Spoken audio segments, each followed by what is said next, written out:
اللهم بمحمد وآل محمد من كان في جمعنا طالب حاجة من عليه بقضائها بحق الحسين.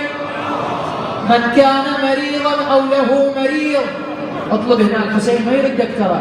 من كان مريضا أو له مريض شافه وشاف مريضه بمريض كربلاء بسقم الزهراء يا الله.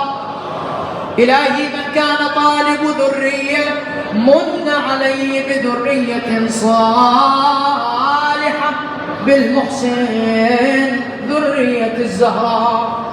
اللهم عجل ثم قرب في فرج إمام زماننا إلى شرف النبي وآله، إلى أرواح أمواتنا وأمواتكم جميعا، مع موت السامعين والحاضرين والمؤسسين، خصوصا إلى روح وضريح سيدي ومولاي ولي النعمة أبي عبد الله الحسين وأهل بيته وأصحابه ومن مات على هديه ومن ليس له ذاكر يذكره ومن أوصاني بالدعاء. رحم الله من يقرأ الفاتحة مسبوق بذكر محمد وآله ثلاثا بأعلى الأصوات.